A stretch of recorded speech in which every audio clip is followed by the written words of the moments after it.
Hi everybody, welcome to Ball Knowledge. We are in week 1 of the NFL preseason. There's a lot going on, a lot of buzz in the air, and we have a lot to talk about today. It's a bad day to be a Cowboys fan. America's team, not a good day to be a Cowboys fan. I know you have a lot of those days lately, but let me explain to you how we got here. How are Nicki Minaj, Jay-Z, and Jerry Jones feuding? Is it connected to Micah Parsons? Let's figure this out. Let's dive in. So a lot of users on X recently were taken a little bit aback when they saw a thread of a chilling argument where Nicki Minaj was throwing some very personal alleged daggers at Des Bryant. So let's back it up a little bit. Start with the impetus of this whole negotiation, if you could call it that process, where we have Micah Parsons tweet on X into the ether that he wants to be traded. So these negotiations usually happen behind closed doors with the GM, with your agent. It's not traditional to tweet that out. It's kind of like quitting your job and posting it on the company-wide Slack channel and not telling your boss or telling HR. So it doesn't exactly work that way, but he definitely made his point. So we start with that. That tweet obviously made a lot of headlines. People were understanding in a sense because Micah Parsons has been a part of a few disappointing seasons in the Cowboys franchise lately. There was a lot of potential. A lot of people feel was untapped with the current Cowboys team, but they are a team that plays with a lot of heart. That's never ever been disputed necessarily. So we start with that tweet, right? We're thinking, oh, okay, this is some kind of fun drama, right? It escalates quite a bit. So then in a separate conversation during a training camp press moment, Jerry Jones, the owner of the Cowboys, takes to the media and starts talking about how he's very disappointed with the way that how Micah Parsons has handled this trade negotiation, if you can call it a negotiation. And he says that it is reminiscent of Des Bryant and his trade negotiations, or lack thereof, which were very disappointing to him. So let's take a look here. It's also really interesting to note that Rock Nation is involved in the NFL. I always forget that. Do you guys remember a few years ago when, oh my gosh, it was like Cam Newton and Jay-Z and a group of Black entrepreneurs became minority owners of an NFL team. I believe it was the Carolina Panthers. That was a really interesting time. I would love to see more come from that, especially more positive press come from that partnership as opposed to what's happening right now. But it's not to say there's not time for that. So, all right. So we see Jerry Jones kind of make that statement to the press, right? Des Bryant, he, similar to Antonio Brown, he is not shy of the hit tweet button. Any hour of the day, any amount of expletives, actually all caps preferred. So he goes, Jerry Jones, I don't think it's smart to mention my name. I keep quiet about a lot of unfair on some G. We can have story time if that's what we are doing. Okay, so a little bit of a chilling threat there, if you will. Perhaps an empty threat, but interesting nonetheless. So it's important to note, back to the Rock Nation contingent of this story, is that Des Bryant was formerly, when he was an active player, managed by Rock Nation Sports in particular. Rock Nation is Jay-Z's company.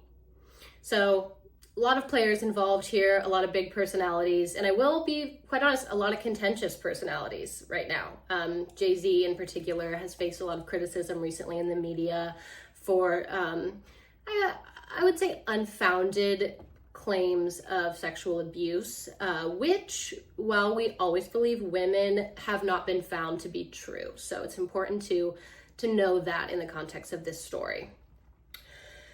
So Nicki Minaj, she pops on her Twitter, she's scrolling through her timeline, she sees Rock Nation mentioned, and she goes, oh, here we go, this is my chance. She goes off. I don't think she read much of the context of what was happening, because she goes in and says, How about we play a game? Every time you do a Jerry Jones or NFL story time, I'll do a story time of my own. So what she's trying to say here is, hey, Des Bryant, you start spilling the tea about Jerry Jones, I'll start spilling the tea about Rock Nation. She has a lot of beef with Jay-Z. She often falls on the wrong, that's my opinion, wrong side of history with certain arguments, but certainly an icon nonetheless. So she's tweeting this thinking she's about to start some incredible expose of two large powerhouses in media, Rock Nation and the Cowboys franchise, America's team.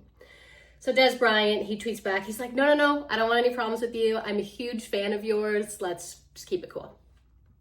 Totally cool, right? Respect that. She unfortunately didn't respect that. So she references a 2012 arrest that involves Des Bryant's mother and himself in an altercation. And she says, I didn't go to jail or touch my mom. I was defending myself. Okay. Yeah. Okay. So there's not a lot of the verbiage here is not super pertinent. We get into a lot of expletives in this exchange. But basically, my takeaway is that she's beefing perhaps in a relevancy grab, perhaps in an attempt to continue to shed negative light on Jay-Z, which that's her right. If she feels entitled, she is entitled to do that. If she feels like that's important, then that's totally her prerogative. But I just find it very funny how this NFL web touches every corner of pop culture. And I think that's something that I've always been super interested to dive into.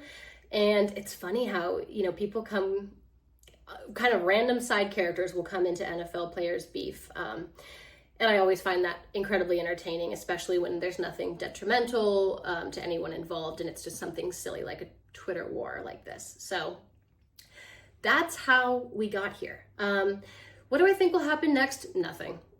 I don't think that Nicki Minaj, she starts a fight on Twitter with somebody weekly, I would say. She seems to just spray a lot of bullets, don't think she's looking where they're going. And that makes for a great follow on Twitter, I'll tell you that. So I don't think this is going anywhere. I think Des Bryant's excited that he's trending on Twitter. I think Jerry Jones doesn't even know how to open the Twitter app. I think his PR people are probably maybe briefing him on what's going on using like boomer analogies so that he might like understand what's going on. And I don't think it's landing. And I think by next week, nobody's going to care. But for now, it's kind of fun. So that's what's going on there. Something else happening around the league that I think is really interesting is the Buffalo Bills are going to be featured on this year's season of Hard Knocks. So that's exciting for a lot of reasons. I know that the Buffalo Bills are really fun to watch. I'm a 49ers fan, born and raised. So I remember the Buffalo Bills 49ers game last year in the snow. It was incredible. I mean, anytime, whatever fan of whatever franchise you are, it's always fun when your team plays Buffalo, especially if it's not in Buffalo in the freezing cold winter. But they're a great team. They're fun to watch. I'm excited to see what they do this year. And this lens into Hard Knocks is going to be fun. I mean, HBO does an incredible job producing whatever they produce. Hard Knocks is always a great show. Whoever came up with that concept is a genius, in my opinion. And something that I've always associated with Hard Knocks, and I don't know where this idea came from. I don't know who started this concept or where it birthed from, but the Hard Knocks curse. Do you guys remember this? I don't know. I haven't heard it used in media recently, but I would say maybe 5 or 6 years ago that was a thing. So it got me thinking, is the Hard Knocks curse real? I've always operated under the assumption that it absolutely is, just because that's the way that, it was kind of the talk track in my head. But I dug into the numbers a little bit. So I want to look at these together. Let's take a peek here. So what I did was I pulled the numbers for NFL teams' performance before, during, and after their time on HBO Hard Knocks in the last 5 years. So 2021 to 2025. 2021, the Dallas Cowboys 2022 was the Lions, 2023 the New York Jets, 2024 the Chicago Bears, this year the Bills. So if you take a look at this chart, it's interesting to see. It looks like the Cowboys, they improved significantly during the year they were on the show. The Lions continued improving after the show. The New York Jets, they remained flat, but it's also important to remember this was the year that Aaron Rodgers got injured. So I feel as though those numbers are slightly skewed for that reason. That's a factor, 100%. Buffalo Bills, TBD, currently in that season. So at first glance, it looks like I could confidently say that Hard Knocks might potentially improve their performance, and it certainly doesn't hurt. By the way, in that Chicago Bears row, that graph is blank because whatever their performance is this year will be noted in green. Hasn't happened yet. But then I kind of thought it would be interesting to talk about playoff appearances. So does being on Hard Knocks positively or negatively affect postseason appearances? Something I've never really thought about, but it's kind of interesting to look at by the numbers. So let's check this out. So if it's a red dot, you made your playoffs. If it's a green dot, you made your playoffs. Red, it means you missed playoffs. And if there's an X, we don't have data for that yet, obviously. So what we can kind of look from this, it feels like I'm totally open to thoughts here, totally open to conversation on this, and I'd like to know if you guys believe in this or not. I feel like looking at this, I would say that I could argue that Hard Knocks doesn't affect your playoff appearance, but it has a higher likelihood to keep your momentum or build your momentum in the following season. That's what I want to say. Did we just debunk the Hard Knocks curse? I feel like we might have, but time will tell. So we'll have to revisit how the Bears do this year based on last year being their Hard Knocks year, and then how the Bills do this year. Let's see how that works. I think there's an interesting element here where the star power of Hard Knocks can kind of, I think star power is an odd word. I don't know if that's what I want to say. I think the attention that Hard Knocks can garner may be really great for some personalities. Some boisterous people on the team are kind of lit up by this, but maybe some players are feeling like it's a lot of pressure and they're not quite ready to play their game, do their job, and be a media personality. I think that is a case-by-case situation. Hard to say. I mean, if I was an NFL player, I think about it all the time. I don't know if I'd want to be on Hard Knocks. I would want to be on Hard Knocks if I was a rookie and I was not going to see the field, but I wanted to be on TV. Or if I was like a wide receiver and had a lot of swag and I wasn't the quarterback and I wasn't constantly in my head. I'm making sweeping generalizations here, but it's kind of fun to think about, right? Like, So I think we've successfully said that the Hard Knocks curse isn't a fact. We for sure solidified that. So you can tell everyone at the next dinner party that you go to. What else do I want to talk about, you guys? Oh my gosh. So this NFL gambling Super Bowl ticket scandal. I want to talk to you guys about this one. So basically what we had happen a couple weeks ago was it broke that NFL players that were a part of Super Bowl teams, so that would have been the Chiefs and the Eagles last year, sold the tickets that they were awarded by the Super Bowl for a higher amount than like MSRP. Can you call it that? I don't know. So basically, if you are in a Super Bowl, if you're on both sides, whatever team I believe if you're staff, trainers, players, even if you're not even a travel team player, you get an extra amount of tickets for like your family and friends. And the intention is so that if you're in the Super Bowl, your family can come see you without having to pay the exorbitant cost of, $5,000 or $6,000 Super Bowl tickets, which is, pretty cool. And then these players got exposed for selling these tickets for a higher value on the street. I don't really know where they were doing that. This is an interesting one to me. This is a good debate. I don't think they should be fined for that, because it's kind of like, you could make the same argument. I think if you think that the players should have been in trouble for selling their tickets above the cost that they should have been at, you are also the kind of person that thinks that you have to return the engagement ring if you get engaged and break it off. I'm gonna let that sit for a second. I think that's the kind of person you are. You're in one or two buckets, and I don't know what bucket I'm in. I take that back, I do. I think you should be able to sell the gift of the tickets. It's yours now. You can sell it, you can do whatever you want for it. You got proposed to, it didn't work. You keep the ring, right? I don't know. What do you guys think? Maybe there's some added layer of responsibility that you have as a player on one of two teams in the Super Bowl with millions and millions of eyes on it. Maybe there is some added layer of responsibility there. I'm open to feedback on that. I think that feels like a good argument too. And the fine was really not substantial. I'd have to look again at what that number was that they were fined, but it was nothing substantial. It was very much the league making a point. And I guess the point is, don't be selling the tickets that we give you for free. Interesting, huh? So, a few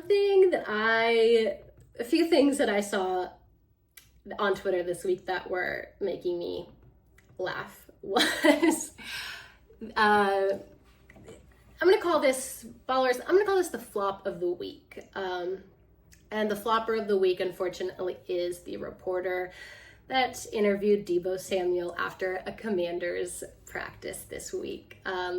So let's go ahead and watch this clip. Usually, joined us on Inside Training Camp Live. Usually, I give a handshake when a guy leaves, but I tried to shake the hand on the way up. He said, no.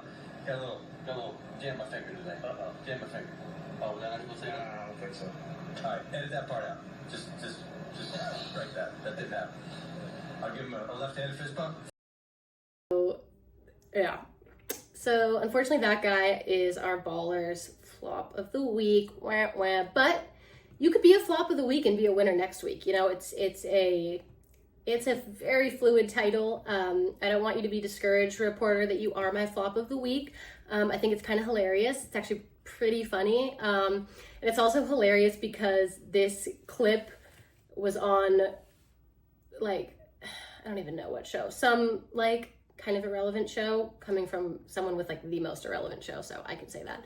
But it's pretty funny that this got picked up because it's hilarious. And also, you guys, I hate when players, like, make a huge deal about trying to hide injuries. Like, oh my God, Deebo jammed his finger in week 1 of preseason.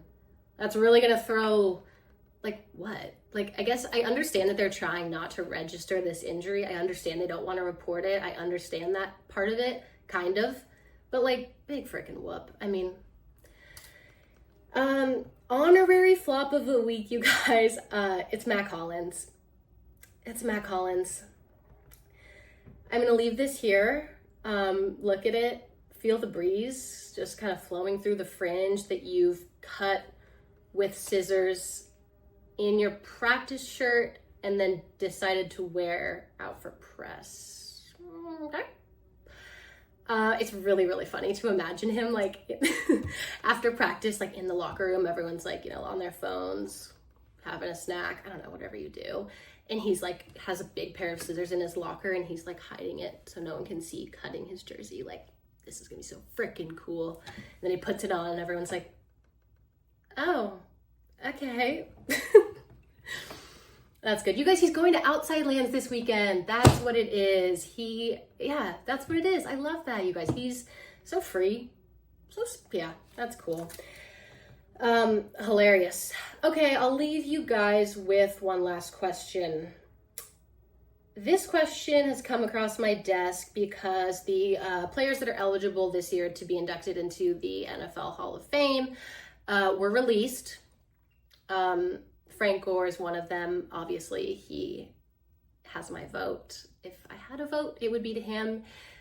He was so incredible to watch during the 49ers mid-2000s era. He, honestly, I believe, changed the game of being a running back. He was Christian McCaffrey and Saquon Barkley before they were even drafted. So I love this guy. He was the heart and soul of the 49ers for a long, long time. And in that same realm, you know, who was his quarterback for a while? Alex Smith.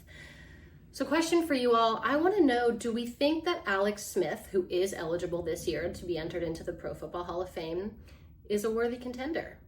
And I'm not asking this because I think one way or another. I want to have a discussion. Do we think that he is a Hall of Fame quarterback? I think his injury has something to do with it. I think there's something in my heart that tells me that his gruesome injury, which, by the way, his leg is still incredibly, I'm using my words carefully here, affected. It's visually apparent that he has had a very bad accident, and this is 10 years later. So I think his injury had something to do with this. And I don't mean that he is not an incredible quarterback. I don't mean he wasn't an incredible player, teammate. But I do think that brought a lot of oomph to him. Not necessarily positive, but I do think that his injury made him more notable in people's eyes, especially in the last 10 years when he wasn't even on the field. And maybe he does deserve credit for that. Maybe he does. Maybe that is a Hall of Fame worthy quarterback to be able to survive something like that. And I believe he did come back and play for a season or two after that. Correct me if I'm wrong. But do we think he's an NFL Pro Hall of Fame quarterback? Is he going to be in Canton, Ohio? Is he going to be wearing one of those really cool yellow jackets? I really want one of those in another life. I don't know what I think. Tell me what you think. All right, ballers, that is all for this week. Everyone get excited for the preseason week 1 games. I am kind of excited for them. I'm not a huge fan of watching preseason, to be honest. I don't think there's a ton to glean from it, but football's back in some capacity, okay? We are in tier 1 of football being back. We're just getting like a little appetizer, an amuse-bouche of football, okay? So we'll take it. We'll take what we can get. All right, you guys, I hope you have a fantastic week. Thank you for watching. Remember to like, subscribe. I'm going to be posting on here at least once a week. So if you want to know what the ballers are talking about, if you want to grow your ball knowledge, you're in the right place. All right, talk to you later.